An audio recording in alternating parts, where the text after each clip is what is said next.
At nearly 1,000 feet above the streets of Changsha, a lone figure moves with precision, his hands gripping the edge of a steel beam. The wind rushes past him, his loose shirt fluttering against the steel-gray sky. For Wu Yongning, this was life at its most exhilarating. No ropes, no harnesses, just sheer willpower and faith in his own strength. It wasn't just a stunt, it was his calling. Wu was a name millions of fans across China and beyond knew well. His videos, daring and breathtaking, had captivated audiences, drawing them into his high-altitude world. He called himself a rooftopper, a practitioner of a growing subculture that mixed urban exploration with extreme sports. Wu was not just a participant, he was a star. But Wu Yongning's rise to fame wasn't a simple one.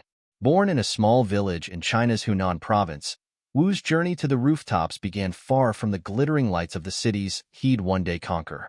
The youngest of 3 siblings, Wu was known for his quiet demeanor and relentless drive. His family, struggling with financial hardship, depended on him in ways many couldn't imagine. After graduating from high school, Wu moved to the city, taking up various odd jobs to support his family. One of those jobs brought him to the film industry, working as an extra in martial arts movies. It was here that Wu discovered his passion for physical challenges and the camera. But it wasn't long before his ambitions grew beyond the confines of studio sets. Social media changed everything for Wu. With nothing more than a smartphone and an instinct for storytelling, he began documenting his climbs. His approach was simple: minimal equipment, maximum risk. The higher the building, the more dangerous the feat, the greater the views. Over time, his videos became must-watch content for millions. Wu's fame wasn't built on slick production or fancy effects. It was raw, authentic, and thrilling. Every step he took at dizzying heights brought his audience to the edge of their seats. But behind every stunt, there was a reason. Wu's family depended on him not just emotionally but financially. His mother's health was fragile, and Wu had promised her he would do whatever it took to cover her medical bills. He was also preparing for something else, a wedding. Wu had recently proposed to his longtime girlfriend, a young woman named Mei Lin, whose quiet support grounded him. He wanted to give her the life she deserved, one that was far from the financial struggles he had endured. For Wu Yongning, rooftopping was more than just an act of courage. It was a lifeline, a way to elevate himself, literally and figuratively, above the hardships that had defined his early years. But in a world measured by likes, comments, and shares, each climb came with higher stakes. And for Wu, those stakes would soon take on a weight he could not foresee. Before we continue, we notice that over 80% of our viewers haven't subscribed to this channel. Your support means the world to us. Please take a moment to subscribe and turn on notifications so you never miss another story. Together, let's build a community that promotes awareness and understanding. And don't forget to share your thoughts in the comments below. We value your voice. There's much more to uncover about his incredible journey and the moments that defined his legacy. But to truly understand Wu Yongning's story, we must step back and look at the world he thrived in. A world of breathtaking heights, unrelenting risks, and a culture that turned danger into a spectacle. Rooftopping. It's a term that may sound innocuous, but for those who live it, it's anything but. In this subculture, participants seek out the tallest, most imposing structures in urban landscapes. Skyscrapers, cranes, bridges, places where few dare to tread. For rooftoppers, these locations are their canvas, their stage. And for the millions who watch them online, these feats are nothing short of mesmerizing. The origins of rooftopping can be traced back to urban exploration, a practice that began as a way to uncover hidden parts of cities, abandoned factories, forgotten tunnels, and crumbling ruins. But by the early 2010s, a shift was happening. Explorers turned their gaze upward. It wasn't just about exploring the unseen anymore. It was about defying gravity, and with the rise of social media, every climb could be captured and shared in real time.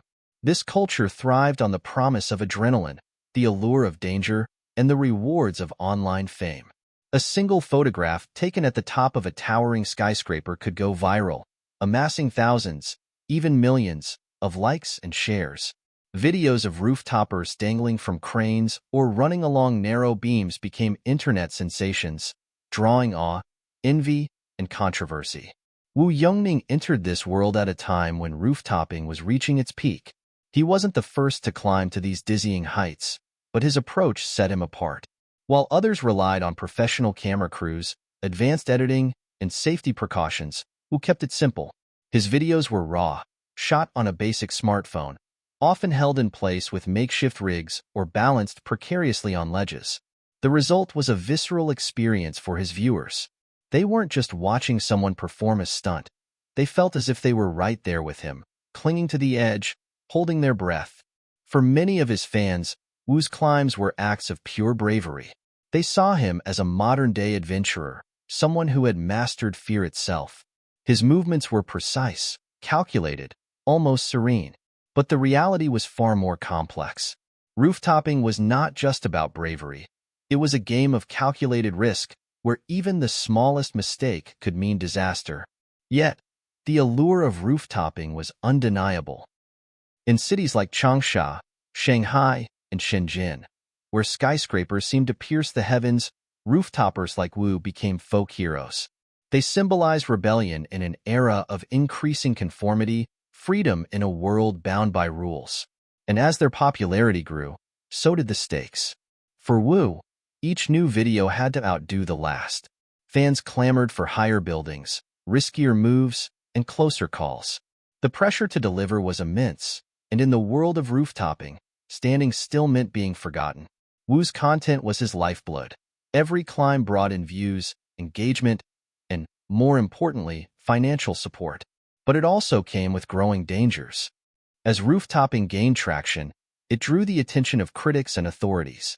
Building managers tightened security, cities implemented stricter regulations, and debates erupted online. Was rooftopping an art form, a sport, or reckless endangerment? For practitioners like Wu, it was all of those things, and something more. It was a personal challenge, a way to test limits, to feel alive in a way few could understand. Despite the risks and controversies, rooftopping continued to grow, fueled by the adrenaline of its participants and the adoration of its fans. For Wu, it wasn't just about climbing buildings. It was about climbing the ranks of an ever-expanding digital landscape, where the applause of millions seemed to make the danger worth it. Yet, for all its thrills and triumphs, rooftopping was a game that came with a heavy cost. A cost Wu Yongning would ultimately come to face. The story of Wu's final stunt began like so many of his others, with ambition, determination, and the quiet weight of responsibility pressing on his shoulders. It was November 8, 2017, a day that, for Wu, held the promise of triumph but would instead mark the end of his remarkable journey. Wu had set his sights on the Huayuan International Center, one of the tallest buildings in Changsha. Towering at 62 stories, its sleek, glass facade reflected the sprawling city below, a seemingly impenetrable fortress of steel and design. But for Wu, it was the perfect stage. The challenge he planned wasn't just about scaling the building. It was about pushing his limits, delivering a performance that would etch his name permanently into the annals of rooftopping history. He wasn't climbing just for glory. Wu had been in talks with a sponsor, an unnamed party offering a substantial cash prize for completing this stunt. This wasn't unusual. Wu's fame had turned him into a magnet for sponsorship deals, many of which hinged on his ability to pull off stunts that were as breathtaking as they were dangerous. The prize money wasn't for extravagance, though. Wu had a clear purpose: to pay for his mother's mounting medical bills and secure his future with Mei Lin, the woman he planned to marry. The preparation was meticulous. Wu spent days studying the building, analyzing its structure, and plotting his route. He arrived at the site early, equipped with nothing more than his phone, a small tripod, and a single goal: to complete the climb without safety gear. It was a hallmark of his style, raw, unfiltered, and completely reliant on his skill and nerve. As the climb began, everything seemed to unfold as planned. Wu moved with precision, his hands and feet finding their places on ledges and beams as if he had rehearsed this 1,000 times. His breathing steady, his movements deliberate, he ascended higher and higher, the bustling city below shrinking with every step. At approximately 3 p.m., Wu reached the top. Here, he paused, taking in the sprawling view of Changsha's skyline. For a moment, it seemed as though he had conquered yet another impossible feat, but the real challenge was just beginning. Wu planned to perform a pull-up on the edge of the building, a move that required immense strength and control. It was a signature move of his, one that had thrilled his fans and secured his reputation as the king of roof-topping. The phone was placed carefully to capture the moment, and Wu positioned himself on the ledge. He crouched, gripping the edge with both hands, and slowly lowered his body until it hung suspended over the void. For a few seconds, everything seemed perfect. His muscles tensed, his grip held firm, and the camera rolled, documenting the daring act. But then, something went wrong. It's unclear whether it was a slip, a loss of strength, or a miscalculation in timing. What we do know is that Wu's hands lost their grip. In an instant, his body fell, plummeting toward the ground far below. The fall lasted less than 10 seconds, an eternity in the silence that followed.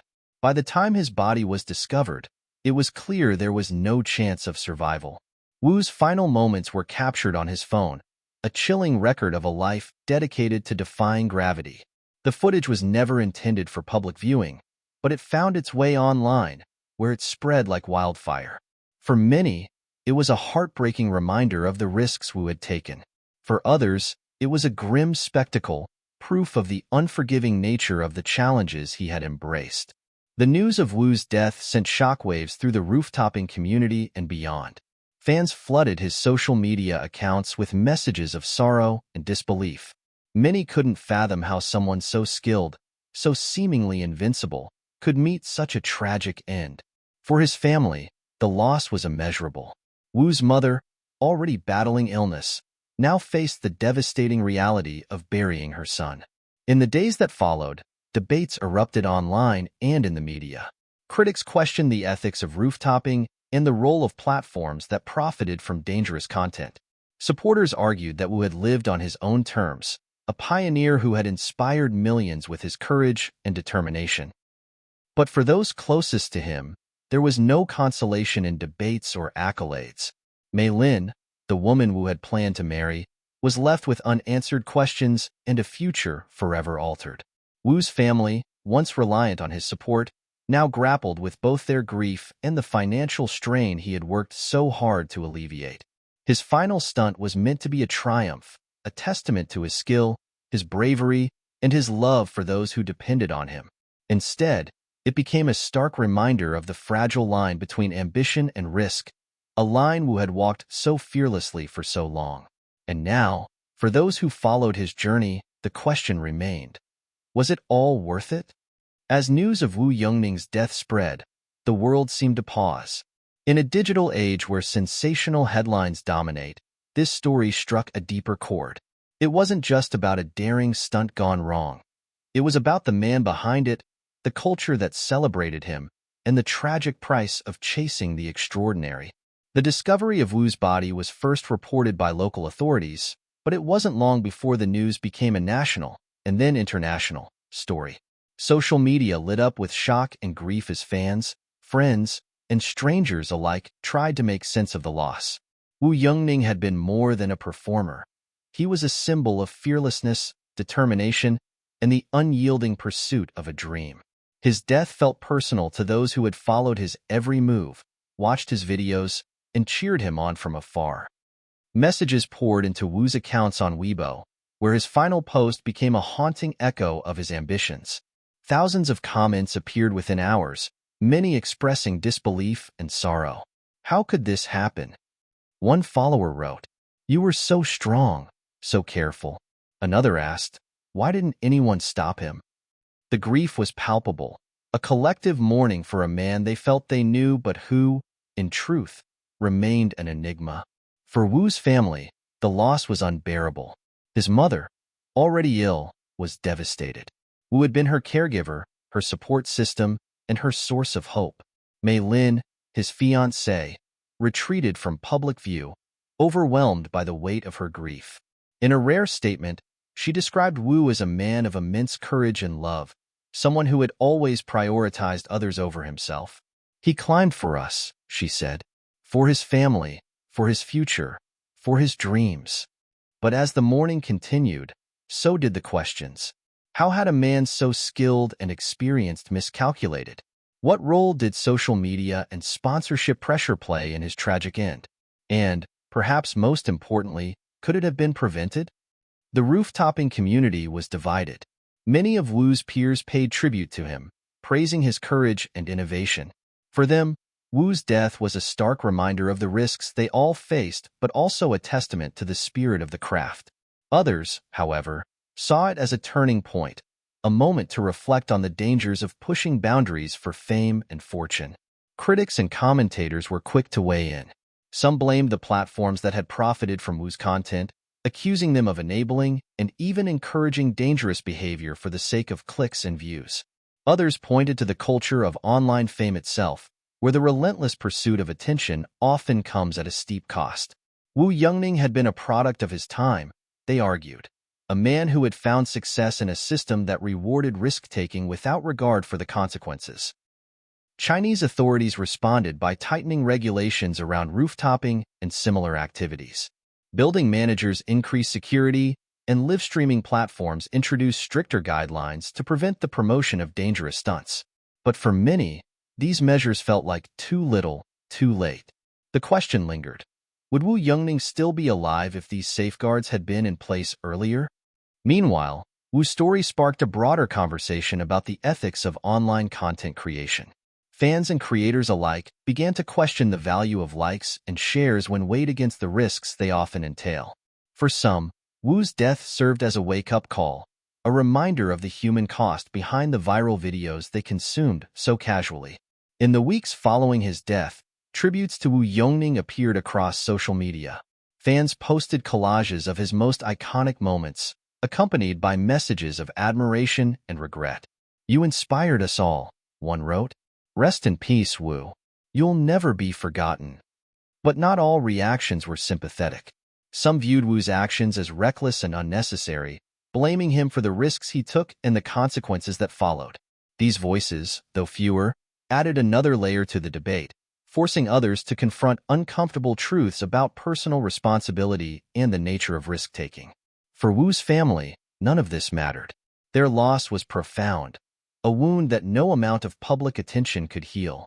In interviews, they spoke of Wu's kindness, his dedication, and his unwavering love for those around him. He was more than a daredevil, they said. He was a son, a brother, a fiancé. His death was not just a tragedy. It was a reminder of the fragile balance between ambition and safety, between living for others and living for oneself. As the world moved on, Wu Yongning's legacy remained. His videos continued to circulate, a bittersweet reminder of his talent and the risks he took to share his vision with the world. For some, he was a hero, a pioneer who had pushed the limits of what was possible. For others, he was a cautionary tale, a symbol of the dangers inherent in chasing fame at any cost. But for those who knew him best, Wu was simply Wu, a man who climbed not for the thrill of the fall, but for the hope of a better future. And in that climb, even as it ended in tragedy, there was something undeniably human. A desire to rise above, to reach for the sky, and to leave a mark that would endure. But Wu Yongning's story also forced society to confront uncomfortable questions about the culture that fueled his rise and his fall. It wasn't just Wu who was climbing to dangerous heights. It was an entire system driven by technology, profit, and a relentless hunger for spectacle. The fallout from Wu's death brought a spotlight to the ethical dilemmas of roof-topping and the digital economy that thrives on risk-taking. At the heart of the discussion was a troubling reality. In a world dominated by clicks, likes, and shares, danger had become a commodity. Critics questioned the role of social media platforms in enabling and monetizing such behavior. Wu Yongning's videos, while celebrated by fans, were also lucrative for the platforms that hosted them. For every stunt he performed, companies earned advertising revenue, feeding a cycle that rewarded increasingly extreme acts. The question lingered.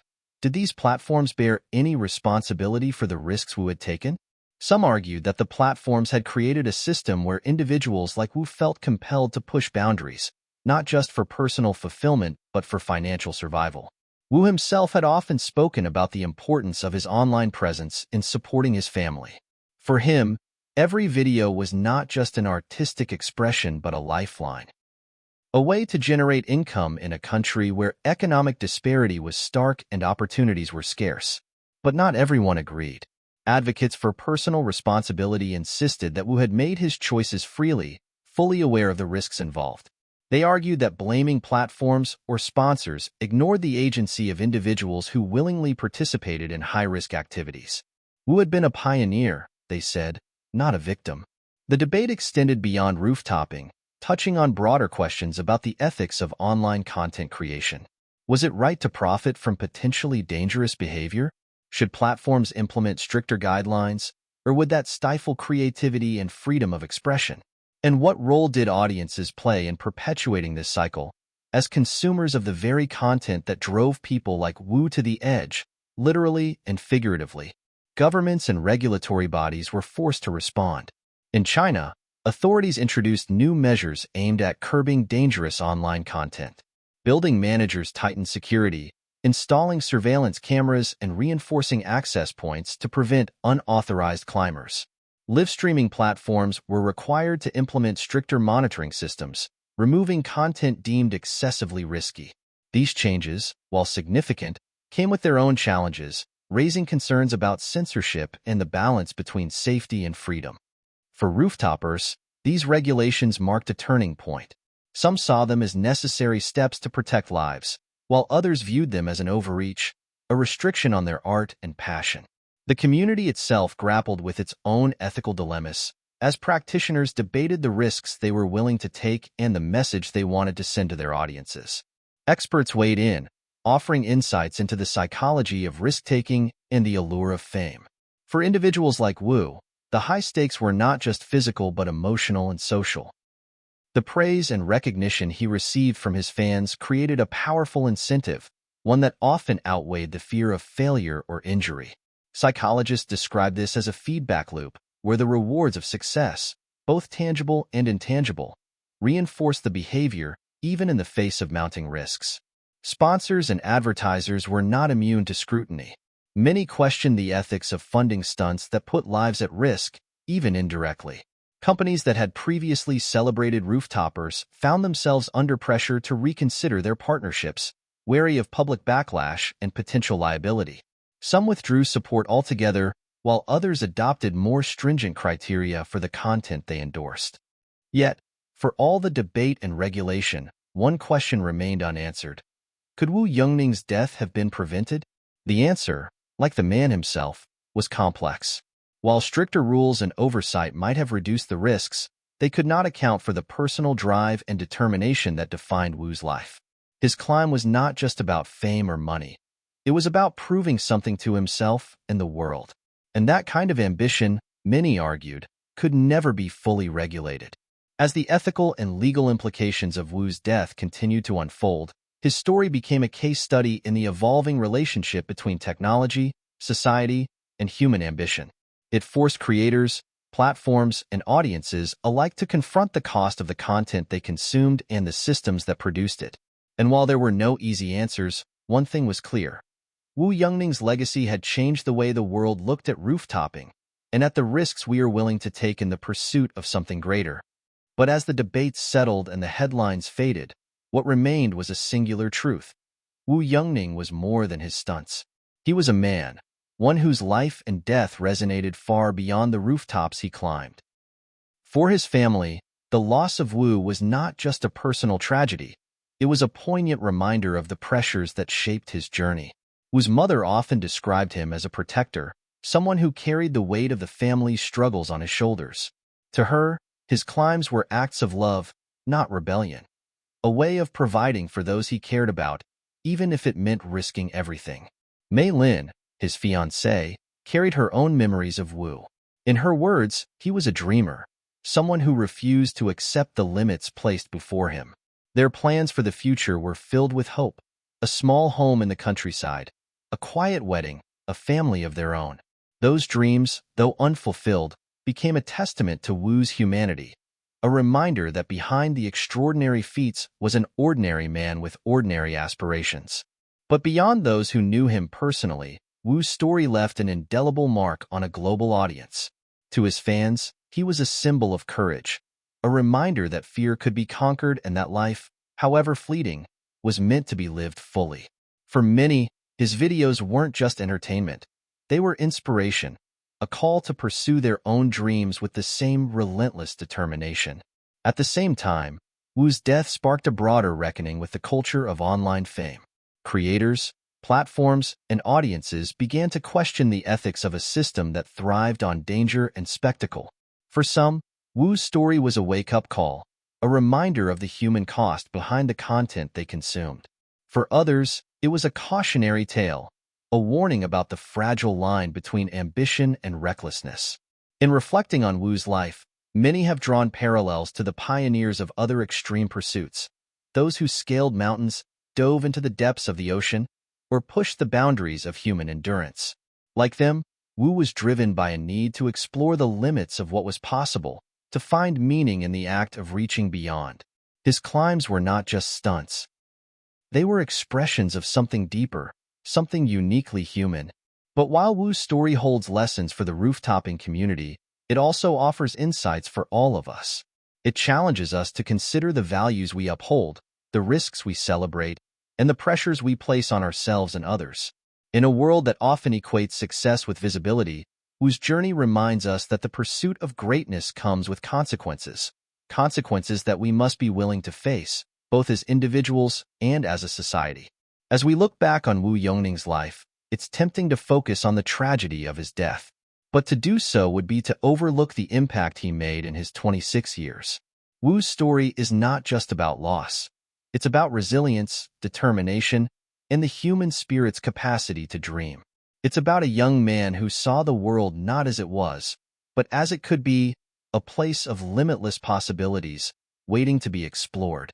In the end, Wu Yongning's legacy is as complex as the man himself. It's a story of triumph and tragedy, of courage and caution, of love and loss. It's a story that challenges us to think, to question, and to reflect, not just on Wu's life, but on our own. And perhaps, in that reflection, we can find a way to honor his memory, not by repeating his risks, but by embracing the values that drove him. A passion for life, a commitment to others, and an unwavering belief in the power of dreams. Rest in peace, Wu Yongning. Your story will not be forgotten. Hello guys, we noticed that over 80% of our viewers haven't subscribed to this channel. Your support means the world to us. Please take a moment to subscribe and turn on notifications so you never miss another story. Together, let's build a community that promotes awareness and understanding. And don't forget to share your thoughts in the comments below. We value your voice.